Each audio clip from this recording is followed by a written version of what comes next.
Roger Stone here for Colonial Metals Group. Colonial Metals Group helps Americans protect their future with the most trusted store of wealth in human history. That's actual physical gold and silver. If you're retiring or you're retired, go to colonialmetalsgroup.com/stone right now for your free Roger Stone Colonial Metals Group Retirement Protection Kit. Or call 800-747-6589. That's 800-747-6589. Call now to receive your free home safe and up to $7,500 in free silver.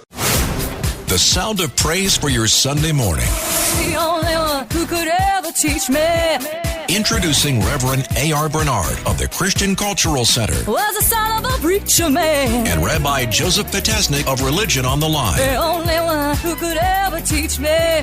Now, on Talk Radio 77 WABC, here's the Rev and the Rabbi, where faith matters. Good morning. I'm Rabbi Joseph Potasnik. And I'm Reverend A.R. Bernard. Reverend, this has been a very painful time for many. This past week, we witnessed a number of Israelis being executed. And then we saw the funerals. And we heard the words of Rachel Goldberg and John Poland, who lost their son Hirsch. Mm-hmm. I recommend that everybody listen to their words at the funeral because it was so powerful, so moving. And they also felt in his memory they have to try to bring people together. In his memory they have to do more. They said, we didn't do enough. They almost apologized for, we didn't get you. You know, we weren't able to free you. But we have a responsibility to those who died and to those who are being held hostage. Like the family said, it's on all of us to do more. You know, it's interesting because we've had family members on our show to talk about what it's like to have a child being held hostage or to lose a child. And they consistently looked at the bigger picture and the desire to build bridges of understanding and move away from violence. And I think that's impressive, Rabbi, because you would have people who would react and think that I'm going to do everything I can now to crush the enemy, you know, to go after those who perpetrated this. I think that there is a need for justice. The scales of justice need to be balanced, but you can't become so obsessed with that you lose your own humanity in the process. Yeah. No, this is the battle of, humanity against inhumanity, and I think we have a responsibility to punish those who perpetrated, but we also have a responsibility to make sure it doesn't happen again. Mm-hmm. And you and I have met the Nutra family, right. The Goldberg-Poland family, and you're right. Just being with him and seeing this kind of irrepressible spirit, refusing to give up, refusing to succumb to passive resignation, and saying we're going to go forward and try to make this better. What I both Nutra and Goldberg-Poland said to us, it can't just be the Jews fighting this battle. We need to work. And they met with us. They met with many other members of the interfaith community, the cardinal. And I remember we had a meeting at Stephen Weiss Synagogue, Rabbi Hirsch being the rabbi there. And they came in and non-Jews were crying. Yeah. Crying. Yeah. Because they said we all cry. In a way, we all cry with the same tears, right? Yeah. And that was a conversation after the tour at the Nova exhibit. So I must say this, that I am particularly pained at what happened, but I'm also pained at what I see now going on college campuses. See Columbia, where Jewish students, and I've received calls, they're afraid to walk on campus. And you say to yourself, how could this happen in America on a campus where students, because they're Jewish, because they support Israel, are under attack? After all that the Hamas did, and let's make no mistake, Hamas perpetrated the crime. It's a terrorist organization. And yet there are those who just have revise the whole story and hold the prime minister accountable, hold the Israelis accountable for something that was done to them. And we got to speak out loudly. I think, and of course, that's, you know my position on that. And I think what happens is, if we're attacked like that on the street, we're not going to stop and ask the religion of the individual. We're not going to ask their political leanings or anything like that. An act of violence has been perpetrated against another human being, and that's what we have to address. Yeah, the former, not former, but she is the Randy Weingarten is the head of the American Federation of Teachers. And she made a statement that Netanyahu has blood on his hands because of what happened this past week. And I thought to myself, first of all, I don't understand why the head of a teachers union would make that kind of statement, get involved in foreign policy since she has no expertise there.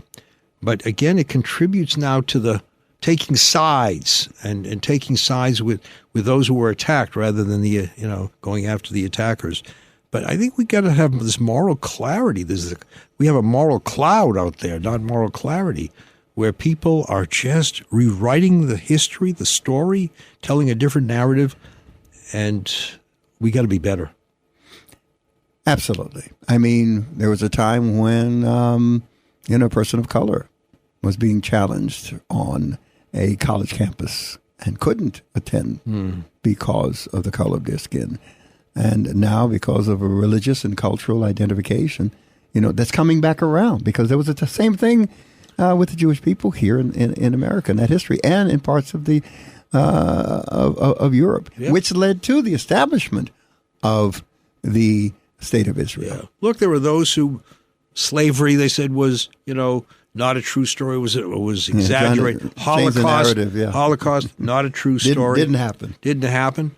And we have to be stronger than they are. We have to be louder than they are, and we have to form, these alliances where we stand together. Anti-Semitism, as the Cardinal has said, is not just a Jewish problem; it's a human problem. We all have to be together. We're going to be speaking today with the former commissioner of FDNY, Sal Cassano, 32nd commissioner, who was there on September 11th, was also there after September 11th in picking up the pieces and rebuilding a department. And continues to be there, and we've got a surprise guest for him as well. That's going to be fun. All right. So stay tuned for more of the Rev and the Rabbi right here on 77 WABC.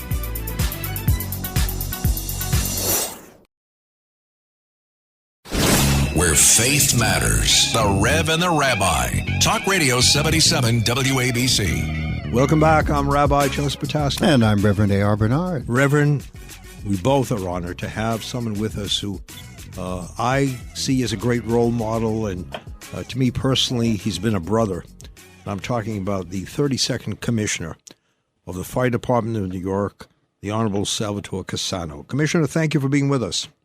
Yes, good morning, Rabbi. Good morning, Reverend. Good morning. Good to have you with us. So obviously, we're going to be discussing September 11th, and you played a major role, not only on that day, but after that day, in helping rebuild a department that was shattered.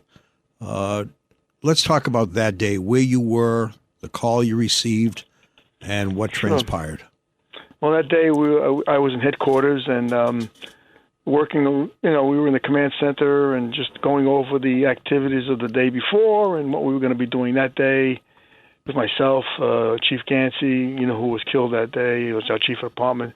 Chief Nigro, Chief Burns. We had all the top echelon in the command center discussing what our plans were for the day and the day before's events. And we heard over our department radio that there was an explosion at the World Trade Center, quickly followed by, I'm sure it was Chief Pfeiffer's transmission that a plane had hit the North Tower. Our first thoughts were small plane, got lost, but then when we looked out the window, we realized that couldn't possibly be the case. It was a clear blue sky, beautiful sky, and the plume of smoke coming out of the North Tower just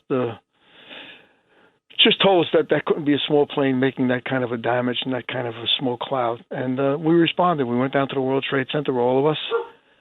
Some of us didn't come back. I was fortunate. And we went to work. We set up our command posts.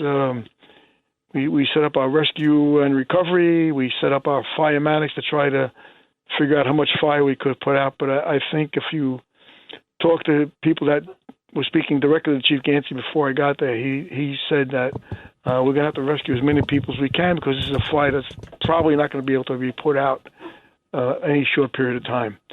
And we went to work from there. You know, here we are, somewhat removed from the actual event, and as we move away from events like this, the interest in it, the memory begins to fade. But not in this case. We continue to celebrate it. We continue to reflect. Why is it? Why is it having such a long-lasting effect? Besides, I mean, the obvious, I mean, the loss of life. But is it more than that? Oh, it's definitely more than that because September 11th it didn't end on September 11th. Last week we had a memorial service at our headquarters where 32 more of our members that died this year, the previous year, due to their work at the World Trade Center, due to illnesses, cancer, lung issues, psychological issues. So 32 more members.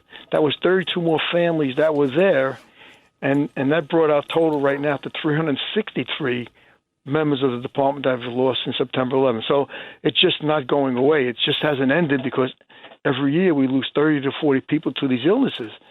And we have to ensure that they know, the families know, that their loved one's memory of what they did that day and the months and weeks that followed is not going to be forgotten. So we have this ceremony. We honor their loved ones. We bring the families in, day with them just to make sure that they know that your loved one is not forgotten. So that's why this is never going to go away. And when you become a firefighter in New York City, when you go to Proby School, all of the memories of that day are there so that the Probies know that they are standing on the shoulders of giants that made the supreme sacrifice so that our job would become better and better and better. So it's never going to go away. Has it changed the training that goes on? Has it changed in terms of how you approach a situation like a September 11th building on fire? Yes, it has changed the way the city would respond. Our newest radios have interoperable channels in them. They are more powerful. They can perform more feats for us. Mm-hmm. We have drones now that we would certainly, but it would have been a big help on September 11th, in that we would have this eye in the sky that we could see a 360-degree view of the buildings. We do numerous. In the last 23 years, I can't even count how many drills that we've had interagency between fire, police, OEM, Port Authority, local, state organizations, governmental organizations, so that when this huge event happens again, if it does, and there's a good possibility that it will, we will approach it in a more interoperable way. And we have more equipment now. We have better equipment, more powerful equipment. It's certainly different. We have a command center that's state-of-the-art now, which we didn't have on September 11th, that would allow us to pull up floor plans for buildings, look at subway systems. There's so much more that we have now than we did on September 11th. It's interesting it's interesting how crisis like this forces us to make changes that we may have known we needed to make, but we just stalled at it, or, in your case, often, not put it into the budget. But it forced a lot of changes that were really necessary within the department and its operations. Yeah. Oh, sure. And you did mention our training. We have 18 weeks of training for our probies now. When I came on the job in 1969, it was 6. Then it went to 8. And I believe on September 11th, it might have been 10. So we knew we had to increase the training. We've given them terrorism awareness courses, hazmat courses, building instruction courses, things that we learned, lessons learned from September 11th, that we needed to train our members on. So, yeah, even our training has been increased, not only for our newest firefighters, but through every rank, whether you're a lieutenant, you're a captain, a battalion chief, a deputy chief, even our staff chiefs. They go through a tremendous amount of training that we weren't doing on September 11th. But again, as you say, through the necessity of knowing that there's so much more that we have to know, we need to do this training. Talk with former Fire Commissioner Salvatore Cassano. Talk about the meaning of legacy, because one of the things we witness is that loved ones were taken away and their children, in a number of cases, decided they want to join FDNY. What is it in that DNA of an individual that says, I've lost a loved one and I still want to walk in his footsteps? It's really amazing. I at one time, we have over 60 of our firefighters that are legacy that they lost their dad on September 11th. We have one family, the Asaro family, who has 4 of his children in the job, and the Ritchie's children. There was 3 Ritchie's brothers who's became firefighters after their brother Jimmy Ritchie's was killed, who their father was a deputy chief, and I think it's just the job itself when they saw their parents coming home, and how the job was, how close we are. We still are. We're hate to say, most of my friends are firefighters, retired firefighters, and when your children see this, they realize the lifestyle is great. You're not going to become rich, but you're going to go happy to work every day. And they saw the sacrifices that their parents make, and they still want to become firefighters. It's tremendous for us because the quality of people we get is second to none. It's interesting. You mentioned retired firefighters and children of firefighters. You introduced me to Captain John Vigiano, Sr. Yeah. And here was a parent who lost 2 children on that day. One was a firefighter, one was a policeman. And I remember talking to him because he mentioned about his belief in God. And I said to him, does this in any way change that belief? Does it diminish that belief? He said, Rabbi, God didn't kill my children. Terrorists did. And he would walk around and travel to different places, as you know, around the world, talking to soldiers, talking to other firefighters, giving them that reassurance that what you're doing is very noble and we stand with you. Absolutely. And it's funny, we were just talking about John Vigiano during the week with his grandsons. One's a police officer, one's in the military, and if you saw these 2 kids, they're just unbelievable. And I know the police officer's mom is saying, "Oh my God, this kid's now he's in ESU like his dad was in ESU," and it's amazing. It's happening not only in the fire department, it's happening in the police department as well, where these legacies come on and they just want to do what their dad did or their mom did.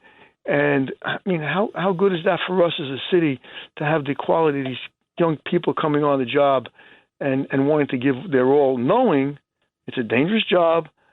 Their mom or dad was killed, but I'm willing to do it as well because I know how much good we're doing in this world. It's tremendous. It's unfortunate. It's by way of crisis, but it seems to have elevated the status of the profession. When I was a kid, we had police officers and firefighters come to the school, to talk to us about what it means, the importance of it, how it relates to the community. And then we went through a period where people were throwing rocks at firefighters and fire trucks and assaulting police officers. But that's changed. I mean, there is a higher level of appreciation for many, in that profession. At least that's what I'm seeing. There's always going to be, bad actors who just don't get it. But I mean, it's restored a certain status to the profession. Would you agree with that? Oh, absolutely. We have a what we call the fire zone. It's in Manhattan. It's near Rock Center, and it's a replica of a firehouse. It's like replica of a firehouse, and we have classrooms go in there every day. Kids get bussed in, and they are mesmerized when they go through this, beautiful building where there's a half of a fire truck there.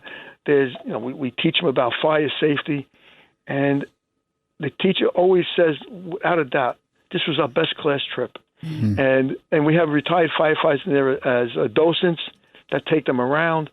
And I know the police department does the same thing. And you can see that the level of appreciation for our first responders, our EMTs and paramedics as well, it's gotten so much better, and as it should. I mean, when you are ready to give your life for somebody that you do not know, that you will never know, and you're willing to put your life on the line, you should get those accolations, and they're getting them now. Yeah. Let me ask you, Commissioner, something that I find very troubling. You see the protests on campuses. You see young people, supposedly educated, who glorify a terrorist organization, Hamas. We've heard that there are some young people who look at bin Laden and say, you have to see the other side, not just the negative side. So I wonder how much we really have learned from that day when we're ready to side with those who seek to destroy us, and we're standing with them in certain places. That to me is terrifying. Yeah, but what I think Reverend Bernard said is there's always going to be a couple of bad actors. They are not the majority. I mean, if anybody would know how many lives bin Laden ruined, not just the 2,977 that died on September 11th, but you can times that by 100 because of all the lives it affected, paying it forward. We've lost many more people to the illnesses because of the World Trade Center than on that day. So I don't think they realize it. But again, there's going to be people that are misinformed. I also believe with deep in my heart, somebody's paying some of these protesters out there. They're not the college students. I mean, I have my 2 grandchildren go to college. One's playing baseball. He couldn't care less about. He's not going to. The only thing he's going to protest is if the Mets don't win the World Series this year. That's the only protest we're going to have. But there's so many good kids on these college campuses. I just think that some of them are just professional agitators, and they don't represent the majority of our college students out there. And too often paid professional agitators. And maybe paid by a foreign government. Now it's being said that, Russia and Iran in particular behind a lot of the protest. You proved that resurrection is possible. You were given the last rites on September the 11th, and somehow you came back. You came back very quickly. But by the way, I wasn't Lazarus that day. Believe me, I was not. I was pretty banged up, and I was waiting to get treated so I could get back to work. And I was covered with dust and soot, and at the time, Cardinal Egan went to St. Vincent's. I guess he was going to be there for people that were coming in. Unfortunately for us, not many people got there because either you lived or you didn't live. But I was one of the fortunate ones that made it there and was being treated. But I was laying on a gurney, eyes closed and full of dust and dirt, and I could hear him starting to give me last rites. And if I could have jumped off that gurney, believe me, I would have jumped off. But I opened my eyes and says, "Father, I am fine. I am good. I'm good." And he looked at me like I think he was more shocked than I was. Yeah. But we laughed about it a few years later when we met at an event, and I said, "Do you remember that?" He said, "That was you?" So I said, "Yeah, that was me. I'm fine. I did good." Yeah. We have a whole generation of children that have grown up, post 9/11, 23 years ago. So these are young people. They've graduated college, many of them, and going into the workforce. Do you find that they have a different perspective on these issues that we wrestle through today when it comes to the tensions that we have between the United States and foreign countries, what's happening in the Middle East, what's happening in Israel? What's your interaction with these young people, these young adults? I can only judge by a couple of events that I've done. I've done some things in John Jay, my alma mater, and they get it in that school. They get it because part of the curriculum is to learn about the issues. My grandson's high school. I was at one of his baseball games, and I couldn't tell you how many number of students had come up and thanked me. I didn't really know if they knew who I was, but I guess they did. And they thanked me for my service, and they thanked me for what the fire department and police officers do. But I don't think they understand the geopolitical facets of it. I think they just know that we're there to protect them, and that we're going to do our job, and they appreciate it. So those are two schools that I've interacted with directly, and John Jay gets it for sure. They know what's going on. They're going to be having a service for September 11th as well. So you're the 32nd commissioner of the fire department, right? Yes, I was. You still are. Let me bring on someone you may know. Let me bring on the 35th commissioner of the fire department, the Honorable Robert S. Tucker. It's so nice to be here, Rabbi, with such an iconic member of the FDNY, Sal Cassano. Sal, thanks for everything you've done for this department over countless years. We can't thank you enough. No, thank you, Robert. And, I feel so good because I know the department is in good hands now. And being that I have a firefighter, my son in the family, I feel very good about the new commissioner who's going to do a great job for us, who loves the job. And we're going to be moving forward. Yeah, look, I mean, I bring to this job a different set of experiences, but Sal and I have been friends for a very, very long time. I've always looked up to him as not just a friend, but a mentor and someone whose experience I have learned from, even though I'm not a firefighter. I have learned a lot from Sal over the years, working closely with him in my capacity at the FDNY Foundation. I'm glad you brought that up. And of course, congratulations again, Commissioner, on your new role. And, we've had conversations earlier about what type of leadership would be needed. But you're still uniquely different. I mean, you didn't come up through the ranks, and yet you have a very personal relationship and very respected within the department. Why is that? Well, look, I've loved the fire department since I was a little boy. I'm an unapologetic fire buff. I have been since was riding my bicycle up and down Lexington and 3rd Avenue chasing engine 22 and ladder 13. I have been fortunate to be involved with the foundation, a foundation that's doing a lot of good for the members of this department, not just our firefighters, but our EMTs and our paramedics and our fire marshals and our fire protection inspectors. And I have learned a lot through that affiliation, and I'm deeply grateful to the predecessor commissioners that I've worked with for giving me an opportunity to be a part of this department before I was a part of it. Robert, full disclosure, for many years I've been your rabbi, and that's been a full-time position. So now that you're a fire commissioner, I can go back to being at the Board of Rabbis and doing some of the other things. Commissioner Tucker, I hear people say no one's irreplaceable. And every time I hear it, I bristle, because you can't replace people who truly are irreplaceable. You look at what the sacrifices that were made by so many lost on that day and following that day and related illnesses. You see the greatness of so many people who preceded you. And I think we just have to recognize that there are people there who are so unique, so unusual in all they do and all they do for others, that we're very blessed to know them. Yeah, I couldn't agree more. As the fire commissioner, I have taken a solemn oath to never forget not just the 343 brave firefighters that perished on that day, but over 360 more who have died of illnesses contracted during the rescue and recovery effort. And frankly, we have a lot of members that are sick, and we owe it to them and their families to never forget and to be a continued part of this family, that FDNY family, forever.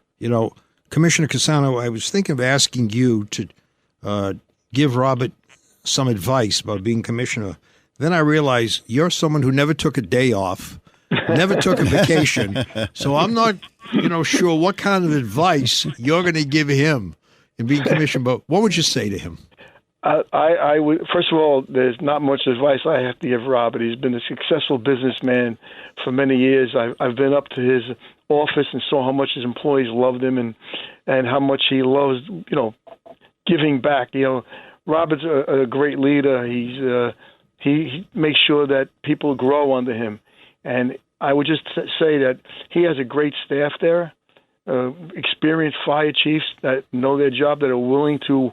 That's how we rebuilt it. We rebuilt our department because of our staff, our members, who are willing to give it all. So I know Robert's got a good ear to listen to the people that work for him, and if he does that, we're going to keep moving forward, and I know he will. Reverend Bernard here. So does that mean that there is a post-commissioner club or alumni meeting every year, and you guys get together and share best practices and tell stories? Yeah, let me say that the former commissioners have a direct line to me, and I know what I know and I know what I don't know, and a lot of what I don't know I can learn from some of the former commissioners, and I intend to use them because, as you've pointed out, they may not sit in the fire commissioner's office anymore, but they sit in a place where I know they will take my call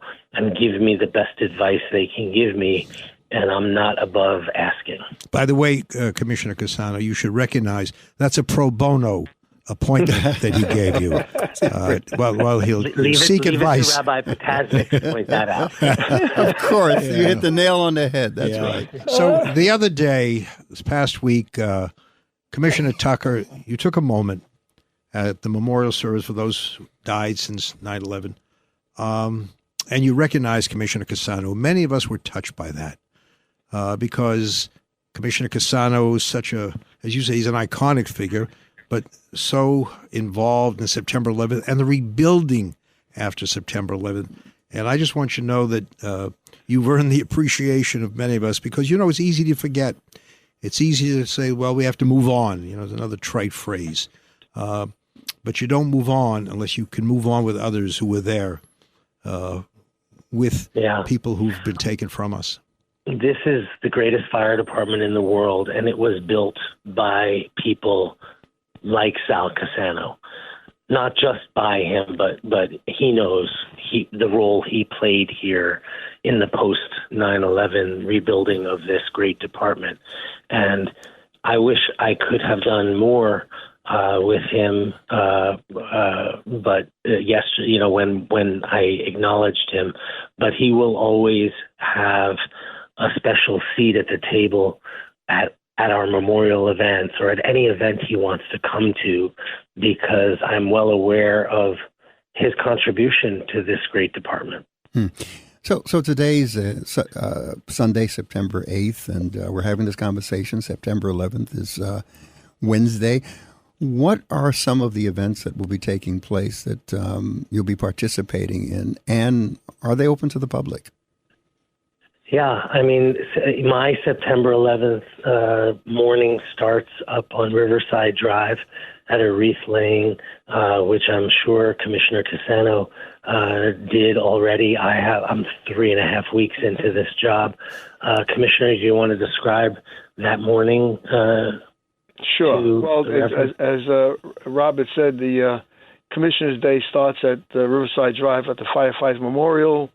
You'll see a lot of firefighters up there that will not go to the World Trade Center because they'll have a special service up there. But the department will lay some wreaths up there, and then make your way back to the World Trade Center, where we will spend the morning with our families who will be celebrating their loved ones. I'm sure we stop in the firehouse in 10 and 10. It's loaded with firefighters and EMTs and paramedics, and we pay our respects down there. And then I have an event I go to that the Buca family, Ronnie Buca was a fire marshal that was killed. He was in the South Tower, made his way all the way up to, we believe, the 78th floor. And his family has a memorial luncheon where his son, Ronnie Buca Jr., who's in the military, brings in a number of special forces, and we spend a little time together and commemorate that day. And he just sent me an invite and told me this is going to be his last one in uniform. He's retiring from the military, so it's going to be another special day.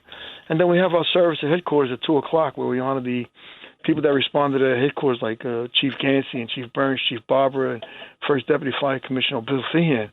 And their families come in, and people from headquarters, that was our firehouse on that day. That's where we responded from. And we make sure that we pay our respects there. And when that service is over, there are so many other things that we do. I intend, my son is working that day, so I intend on spending some time with him in his firehouse because, he lived September 11th with me. He was only a youngster. And I want to make sure that he understands that you never forget that day, and I know his firehouse doesn't. So I spend some time with him, and then I make my way back to Staten Island. And there's a service on Staten Island that I may or may not stop at, depending on what time I can get out of Brooklyn. And then I go home and have a dinner with my wife. One of the... Sounds like an amazing day, and a lot of that is already scheduled for me. I intend to try to be at as many of the events that there are families who have lost loved ones at. So, but that sounds like what my day will shape up to look like. One of the great honors I've had over the years as a chaplain in the FDNY is saying a few words at the gathering at headquarters. And I've often said to Commissioner Cassano, I'm an only child. So FDNY really does mean the family department of New York to me. And to be surrounded by such great people and good people. You can have that greatness professionally, but you also have to have the goodness personally. And to be in that company, you walk away and you say, thank you. Thank you for giving me the opportunity to learn from people who are truly, truly role models. And, we talk about being on their shoulders. These are the people, the Cassanos and all the others who are there all the time for all the people. Commissioner, I just want to ask you, because we're going to close soon, but obviously when you witness such devastation, lose so many people so close to you, see what happened to a department loved by you, it must change you in some way when you look at life. Can you talk about that? Well, I looked at life as how quickly it can go by, and I lost so many of my coworkers, my best friend Chief Jerry Barber that day, and realized that you have to live life to the fullest. My life changed that day because I made a solemn vow that I was going to make sure that we rebuilt the department. There were a lot of people that doubted we could do it, and there was a lot of sacrifices made, not only by my family made a lot of sacrifice. I wasn't home a lot. They understood it. But I knew that it's something that had to be done. And I had a great staff working with me that gave up a lot as well. And that's the way we were able to do it. But everybody now that is, still around is we still see each other at all kinds of, yesterday there were many people that were there we celebrated the ceremony during the week at the World Trade Center related deaths. A lot of the chiefs that were in the job came back just to remind the families we didn't forget you and we never will. So I learned, about living the life to its fullest. But again, you still have to make a commitment to a purpose. And the purpose for me was to help rebuild the department. Our engineer Ava is giving us the signal, so we've got 2 minutes to wrap up. So let me ask each of you, what role does your faith and faith tradition play in the work that you do? Well, for me, it was everything. I knew that I could get killed going to work every day, and I knew that the good Lord was going to take care of my family and myself, and that's how you get through it. Faith is a big part of my life. Yeah, I agree that faith is a part of my life as well, and I pray every day for my family and for the members of the FDNY who are out there doing the hard job while I'm here supporting them and hopefully making decisions that help keep them safe. I was at the swearing in of Commissioner Cassano and the swearing in of Robert Tucker. And both of you said on those days this is the greatest honor of my life. And to be able to live that dream has to be something that is so inspiring that every day you go and you say, this is what I've wanted to do all of my life, and now I'm getting a chance to do it. Yeah, yeah. And I think many would say also about the fire department, if they weren't there, we wouldn't be here. Yeah. So thank you so much, Commissioners Salvatore Cassano, Robert Tucker. Yeah. Gentlemen, our prayers are with you, and thank you for what you do, laying your life down for a common good, for the safety of our society. Thank you so much. Thank you. Thank you, everyone. Thanks And very stay much. tuned. We'll be right back with more of the Rev and the Rabbi right here on 77 WABC. Reverend A.R. Bernard, Rabbi Joseph Potasnik, the Rev and the Rabbi. Talk Radio 77 WABC and the all-new WABCRadio.com. Welcome back. I'm Rabbi Joseph Potasnik. And I'm Reverend A.R. Bernard. Reverend, you listen to two commissioners speak, and you recognize that FDNY, NYPD, agencies of first responders, willing to sacrifice lives to save lives. We can talk about commitment, through our religious lenses, but we actually meet people who do it, not just say it.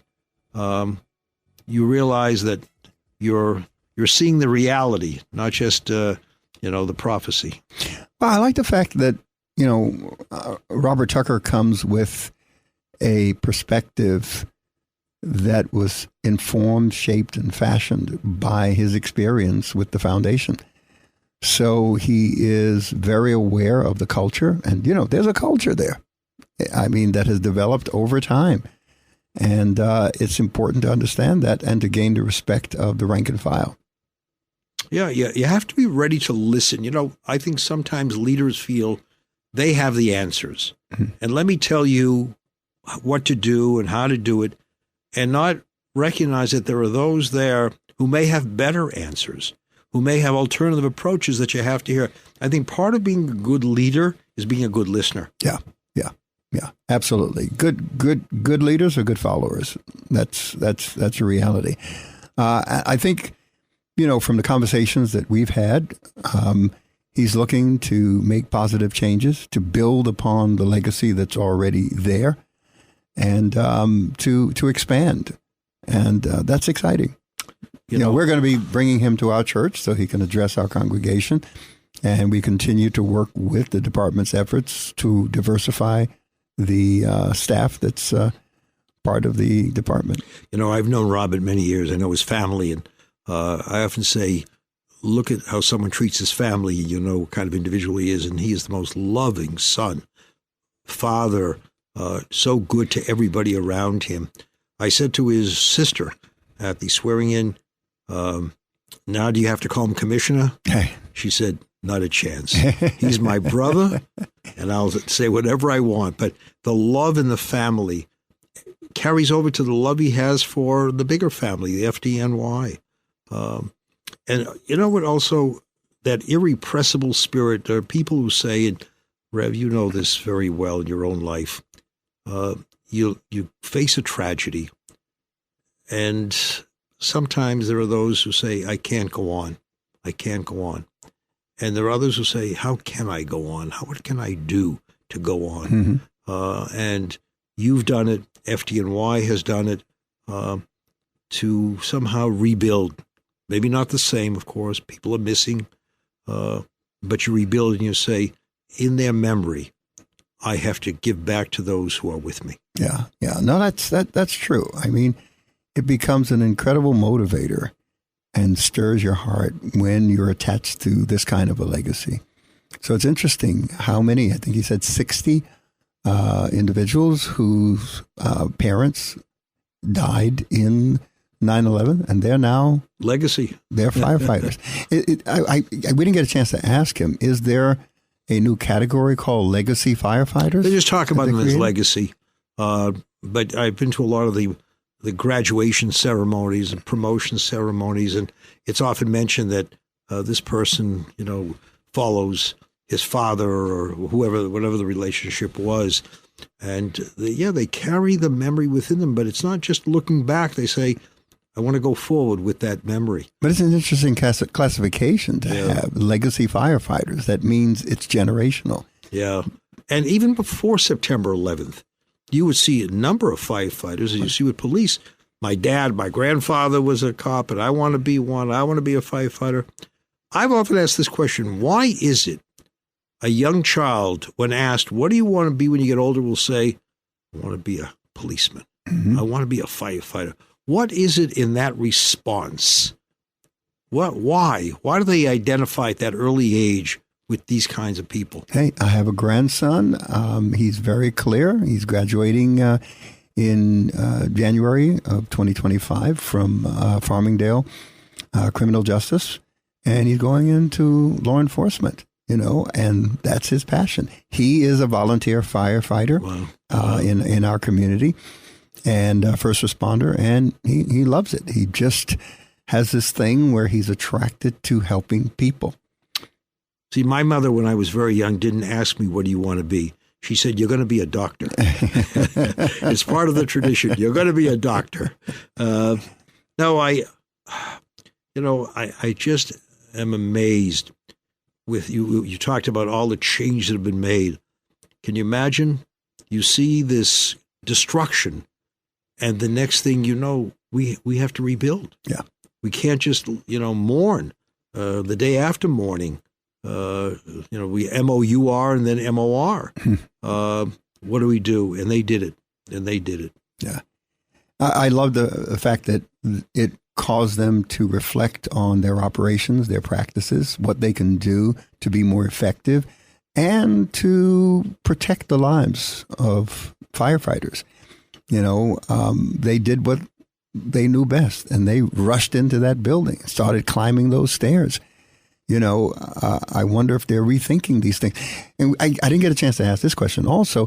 I wonder if it influences, building laws, construction laws within our society in terms of how buildings are coded in anticipation. Can you imagine? We have to anticipate the possibility of a terrorist attack when we're building a skyscraper here in New York City?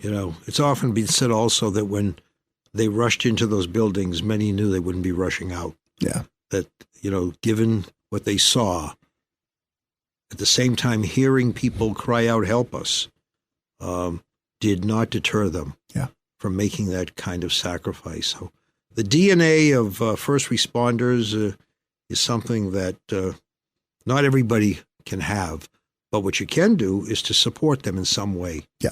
Yeah. Honor, respect, support. And you are a chaplain of FDNY. And you've been a chaplain for how long? I've been a chaplain for 25 years. 25 years. Yeah, and you're an honorary chaplain. I was there for that ceremony. Yeah. It's incredible. And, obviously I'm of the Jewish faith, and a number of firefighters are not Jewish, and yet it doesn't matter. Doesn't matter. Especially when you go into a building, you don't know the religion or race of people, and you don't care. Yeah. You know there's a human life. As a matter of fact, I've said to firefighters how appreciative I am. I said, you run into synagogues to save Torahs. There have been a number of synagogues that on fire. True, that's true. And they go in to save the sacred objects. So what does that say about commitment? Here you are, a devout Christian, and you're going in to save a Torah. So we are really particularly grateful for that kind of it's important what you just said. What you just said is so important because it really says to us that when it comes to human life and what's valuable to us, we don't stop and ask what faith you are, what faith I am. It's about the life and dignity of the human person and the high priority that we place upon objects of faith. I think that's beautiful. That's why it's so disheartening when you see the divisiveness and the disrespect for people who are different. You see the rising hatred, the anti-Semitism. Here we're talking about people, celebrating life and the importance of saving life, and we see those who devalue life in a number of these demonstrations. So maybe we ought to reflect a little bit more Yeah. about what transpired on September 11th. And that's what we do on the show every Sunday. Take time to reflect, to think about what's important in life. At the end of the day, when you're on your deathbed, you're not talking about all the things you accumulated. You're talking about the relationships that you could have been better at or appreciated and enjoyed that you have, right? That's Amen. it. And that's a great way to end the program.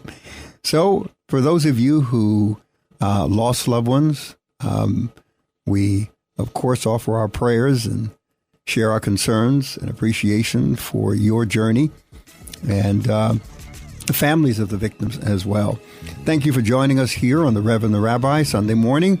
Until next time, God bless. Every day, we rise, challenging ourselves to work for what we believe in. At U.S. Border Patrol, protecting our borders is more than a job. It's a calling.